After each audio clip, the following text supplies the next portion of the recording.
for the Green Infrastructure Grant. I am Laura Buell. I'm the administrator for this program, and I'm joined also by Elliot Eastman, who is support for this program. We do ask you to save questions for the end.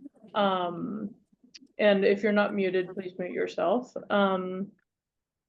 Or to put them in the chat, and the chat is not a community chat, it just comes to the hosts of the meeting. And we'll do our best to answer them during the presentation, and if not, we'll do it afterwards. We will be posting a recording of just the presentation part, not the Q&A, just the presentation part will be up on our website within a day or two. So if you want to review it, you can certainly do that. So let's get started with the presentation. Okay, let's see.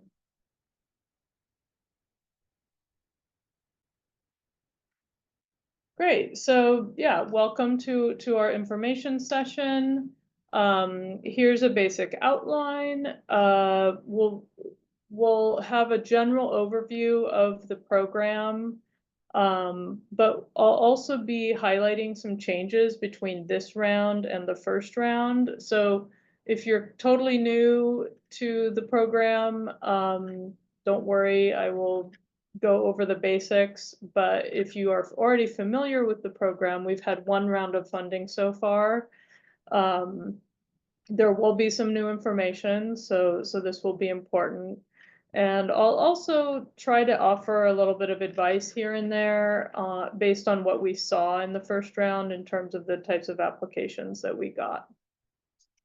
So the program purpose, the purpose of the program is to offer grants that fund the production of native seeds and plants, that create and implement green infrastructure master plans, and carry out community green infrastructure projects, and we'll go into more about what those are, that provide direct social, environmental, and economic benefits to communities throughout Oregon. And it really is important that the projects hit on all three of those areas. So the application opens today. The portal's already opened. It opened earlier this morning, and it closes on October 13th, which I believe is a Monday at 5 p.m. And the reason why it closes at 5 and not at midnight is that in case you run into trouble, if you're doing something at the last minute, there will be somebody here to help you. And so I encourage you not to wait until the last minute in case something goes wrong, but if you do need to make a last minute phone call, there will be somebody here. Then we'll be announcing the awards in January, and throughout the winter and spring of next year, drafting and signing the grant agreements. So the money, this is slightly different from the first round. The minimum is higher. It's now 10,000 instead of 5. And also in the first round, the top amount for all the categories was the same. It was 500,000. For this round, it's different for each category. Only the green infrastructure economic development category has a maximum of 500,000. The others you can see on this table are lower. Now, one thing I do want to note is that in Web Grants, which is the online application portal, they did not allow us to break out the top funding amount by category. So for this funding opportunity, which includes 4 categories, we were only able to put in one funding amount. So the system will allow you to put in a budget that is anywhere between 10,000 and 500,000. If you attempt to put in anything below or above that, it won't let you submit your application. So what that means is that if you are applying in the Green Infrastructure Master Plan category and you accidentally submit a budget of 300,000, the system will allow you to do that, but your application will be rejected because it's not in the proper budget range. So just be careful that you follow the amount range in this table. This is also in the call for applications and on our website. So just follow this table. And then also there's no match requirement. Other grant opportunities may allow this to be used as a match. You would have to check their requirements, but we don't have a match. So going into the grant categories, these are the same as before. So community green infrastructure projects. Those are projects that plan and develop green infrastructure through a collaborative process and that benefit an environmental justice community. And I do want to note that for these projects, what we fund, with the exception of some education and some community involvement, we're funding the green infrastructure. So we did get some applications last time around that were they were very large projects that involved all sorts of things, art and community spaces that didn't have anything to do with green infrastructure and lots of things like that. We can fund the green infrastructure elements of a project like that, but we're really focused on the green infrastructure. So it's not enough to plant a few trees and then have us fund the whole project if the rest of it isn't green infrastructure. Then green infrastructure economic development projects. These are green infrastructure projects where the project employs members of a community that benefits from the completed project. And this is an area where we are looking for a lot of applications. So if you have a green infrastructure project and there's a potential for it to be an economic development project and you're not sure, please get in touch and we can talk about it, because we really need lots of applications in this area. Then also native seed banks and native plant nurseries, and these are projects that develop or support seed banks and plant nurseries, and green infrastructure master plans. And these are creating new or implementing existing green infrastructure plans. And those are plans like an urban forestry plan, a stormwater plan, or a green space plan. And I will note that for a project that is implementing a green infrastructure plan, if that implementation is a green infrastructure project, then you should apply in the green infrastructure project category, not in the planning category. So an example would be if you had an urban forestry plan that existed for your city and you wanted to implement some elements of it that involve planting street trees, that's a community green infrastructure project.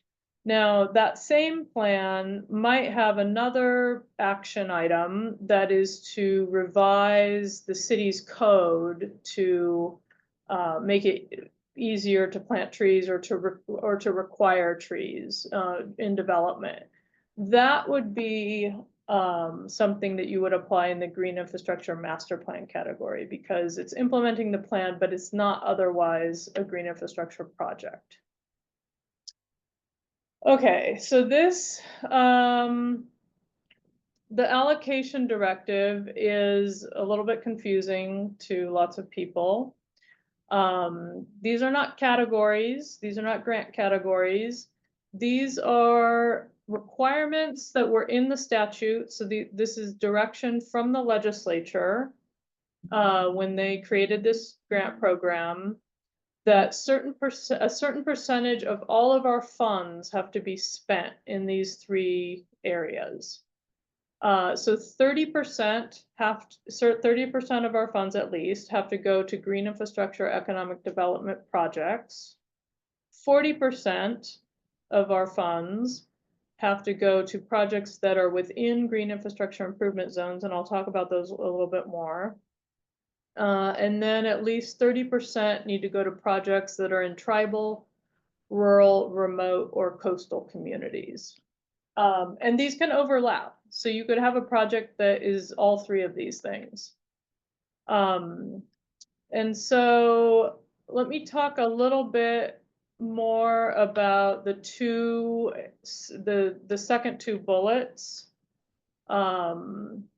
because those involve mapping. So I'm going to stop sharing my screen for a second. And then have to reshare.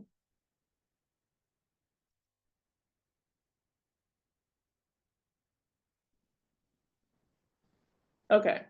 So this is our website, by the way, and there's a lot of information in these accordions.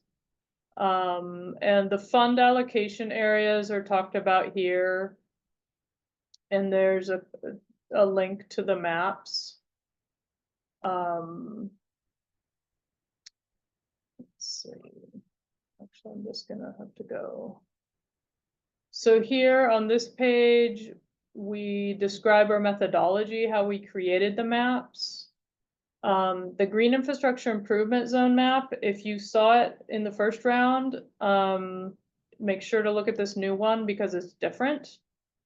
We updated the Title 1A schools, and we've also updated the polygons. So a green infrastructure improvement zone is one of two things. And over here is the legend. You can open that and you can see Title 1A schools are purple dots. And then the zone areas are pink polygons. And so the campus of a Title 1A school, so here's one in Lebanon, and if you down here, you can toggle the base map, you can get satellite photos. So here you can see this is the campus of this school. This campus is a green infrastructure improvement zone. It also happens to be in a pink polygon, so that's a green infrastructure improvement zone. But here's one that's not. So for example, even though it's not in the pink area, this whole campus is a green infrastructure improvement zone. And so Title 1A schools are schools that have a higher level of poverty among the student body than other schools. And then the pink areas are based on census tracts. That's why they have odd shapes. And they were mapped by the Department of Forestry, which was tasked by the legislature with mapping these areas. And they are areas that have a combination of high poverty and less than 30% tree canopy. And they're all over the state. Then the next area is the coastal, rural, and remote maps. We did not map tribal areas because they don't have to be mapped. The tribes know where their land is. So anything blue is in the coastal area. Anything that's just blank is not in any of those areas. And here's the legend here. And one thing, if you zoom in, we also put in the urban growth boundaries, so you can see those. And so the rural areas are anything that's more than 5 miles outside an urban growth boundary that is within a metro or micropolitan area. And so the methodology around creating that was a little bit complicated, so I won't get into it, but if anybody has any questions about it, feel free to call me. Okay, so let's go back to that was the map demo. Funding priorities and limitations. So this is related to the allocation requirement from the legislature. So this round, unlike the previous round, projects are unlikely to be funded if they are not in a green infrastructure, in the green infrastructure economic development category, in a green infrastructure improvement zone, or in a tribal, rural, remote, or coastal community. And you can be in one of these, you can be in two of these, you can hit a trifecta and be in all three, and then you have even higher chances of being funded. But if you're not in any of them, it's very unlikely that you'll be funded. In addition to that, because of the extreme low likelihood of being funded, applications in the native seed bank and native plant nursery category have to be in a green infrastructure improvement zone. So that means that the nursery has to be in the green infrastructure improvement zone. A question did come up whether if the nursery isn't in the zone but is producing plants that would then be planted in the zone, does that count? No, that does not count. The actual nursery has to be in the zone. And then applications for the green infrastructure master plan category have to be for areas that are entirely in a green infrastructure improvement zone. And because that can be complicated, because those zones don't always cover whole cities, in most cases they don't cover whole cities, we are requiring a pre-application meeting if you want to submit an application for this category. So if you are thinking of this category, please go to our website and set up a meeting. You'll see a link to ask for a meeting. Yeah, so program priorities. This time we have 10 as opposed to 7. Last time we had 7. So the first several are the same: large trees, native plants and pollinator-friendly species, trees near schools, affordable housing, senior housing, manufactured dwelling parks, RV parks, or public rights-of-way, strengthen communities and fight displacement, develop innovative solutions for using urban woody biomass. We didn't get very many takers, or I think there was only one maybe that talked about this particular priority last time around. This one is not a new priority, but we took a priority and split them in two. So projects carried out by a city that has adopted a plan to increase urban tree canopy cover and that will fully or partially implement the plan. So if you have a plan and you want to implement it through this project, you get points for that. Also, any city that has a long-term, and we defined long-term because the statute didn't define it as more than one season, a long-term agreement with an Oregon nursery to supply trees needed to increase urban tree canopy. So before last year, these were combined. So in order to get points, you had to both have a plan and a long-term agreement. And so now you can either have a plan or a long-term agreement. And if you have both, then you get points in both categories. Utilize the community's cultural practices to educate and conserve and manage resources for future generations. This is a new priority, so projects that create new green infrastructure. We got a lot of applications for areas that actually had a lot of green infrastructure already.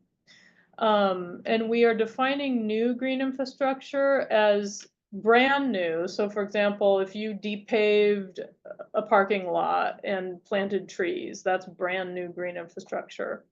Or significantly expanded. So if you had like a lawn or a big expansive lawn, that is green infrastructure. But then if you planted it with trees, that would be a significant expansion of green infrastructure, and so that counts too.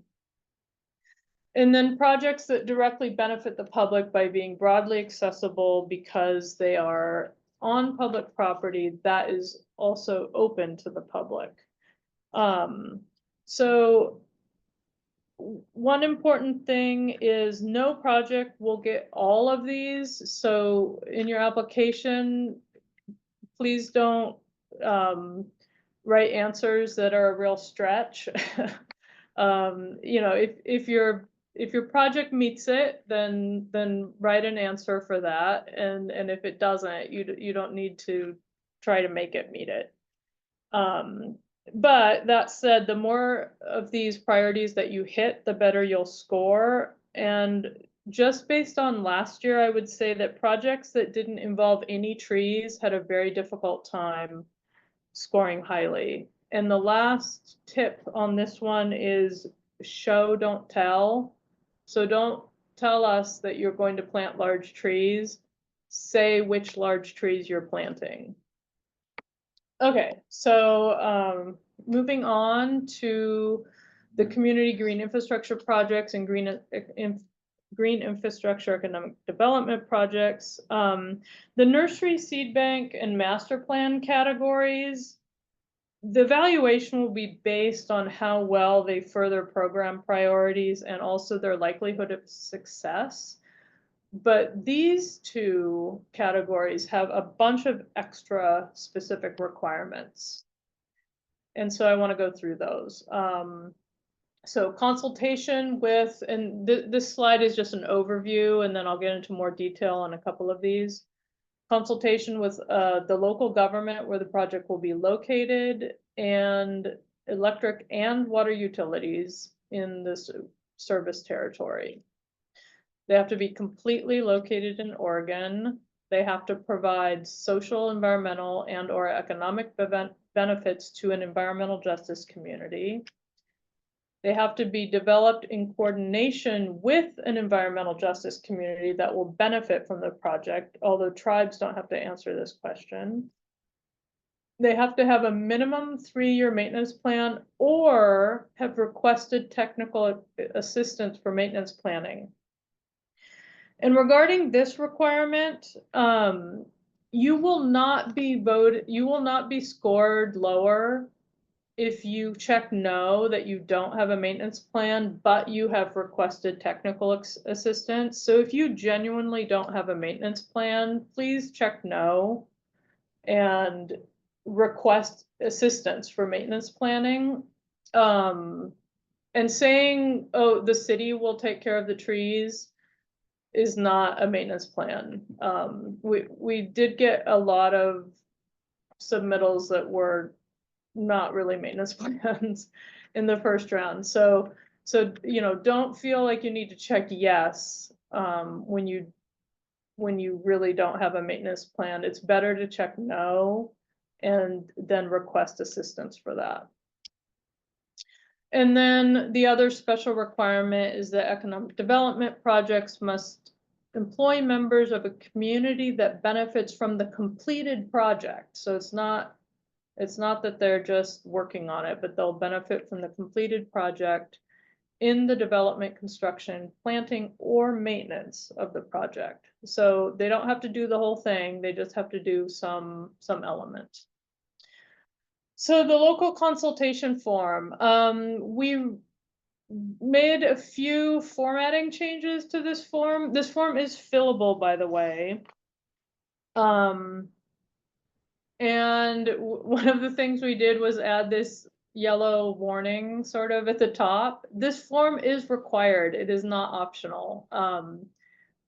If you believe that the water utility or the electric utility have nothing to say about your project, that does not relieve you of the requirement to submit this form and to get feedback from them. You can't just write, oh, there's no impact from the water utility. You have to go consult with them. And you have to do this, you have to give each of these entities at least 30 days to respond. Because if they don't respond in 30 days, we take that as no comment. But what that means is that you cannot reach out to them any later than 30 days from when you submit the application. So it's really important that you start on this right away. And the other thing is, please read the instructions on the form very carefully, because there's guidance about what to do. For example, if you are the city who's applying, you still have to consult in some cases with other parts of the city. So for example, if you're applying and you're in the planning department, you should consult with Public Works, because that's the department that has oversees the roads, and in some cases potentially the water system. So do read the instructions on the form, and if you have any questions, please get a hold of us.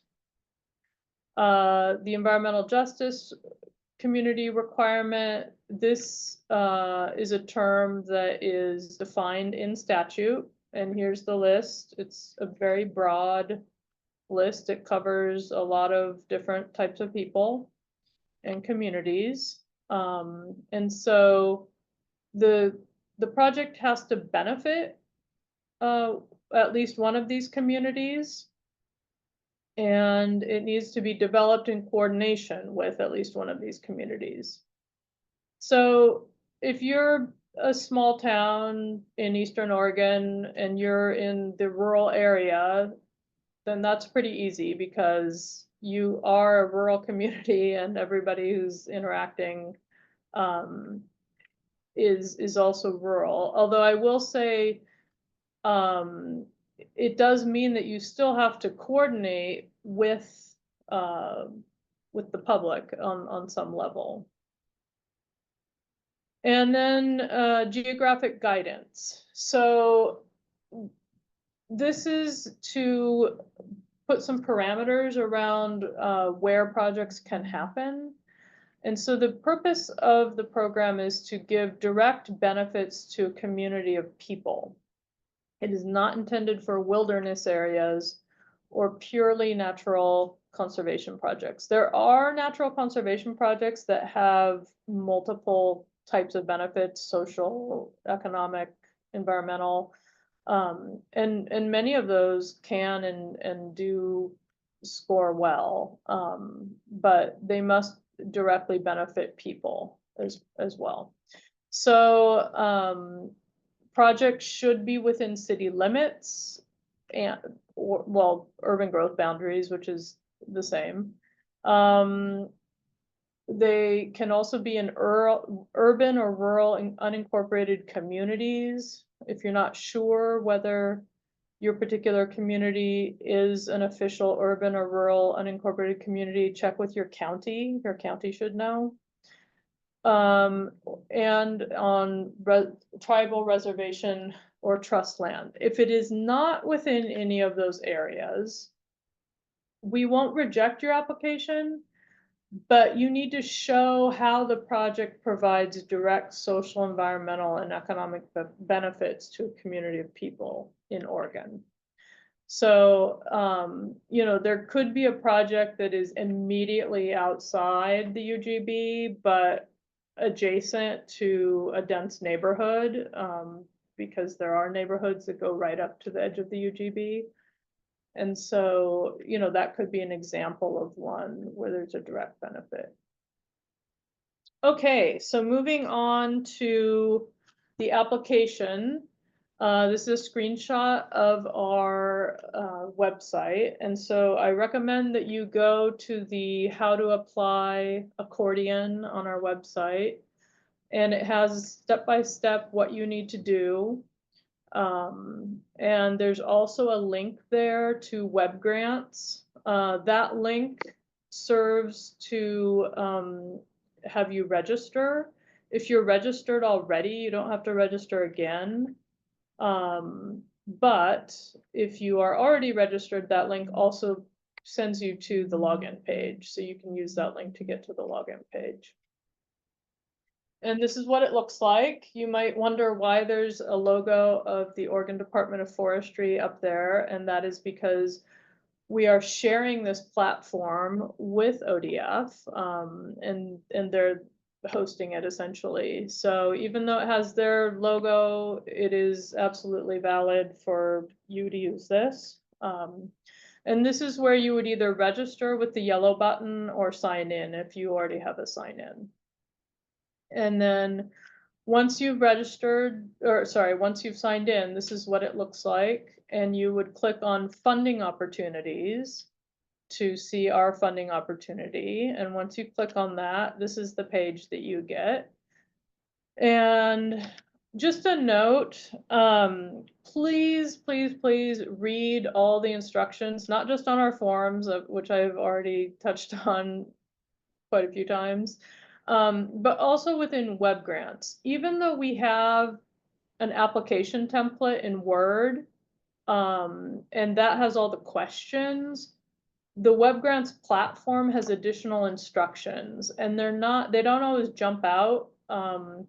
Some of them, most of them, when their form instructions are blue like this, but there are some others, like in the application creation wizard, which is what you'll go to when you first click on creating a new application.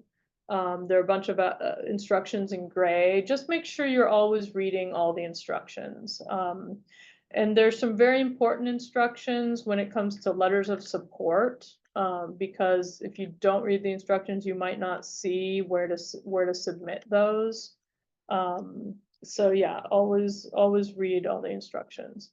And then you'll click on this funding opportunity to see the funding opportunity. There'll be some information, and that's where you will go in and create your application.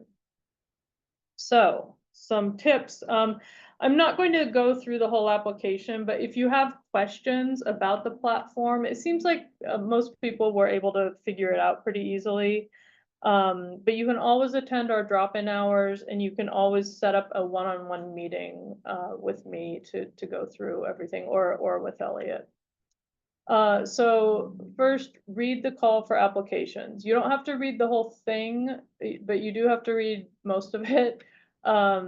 If you don't have to read the sections that are for categories you're not applying for, but you'll want to read all the other sections. Start your local consultation and environmental justice community coordination right away, even before you submit the application. Well, you have to do it before you submit the application. Use the application template that's on our website to prepare your application.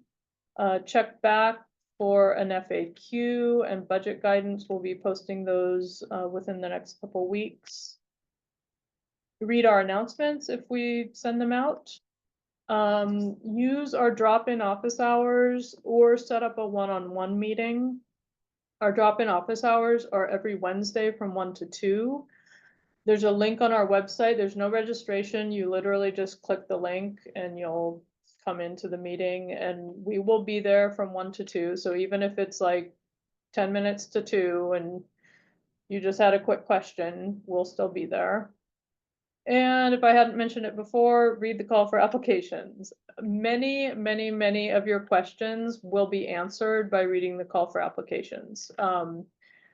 If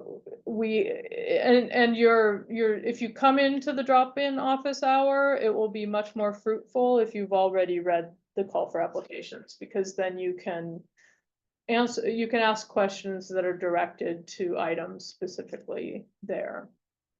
All right, so we're a little bit over half an hour in, and that's it for my presentation. I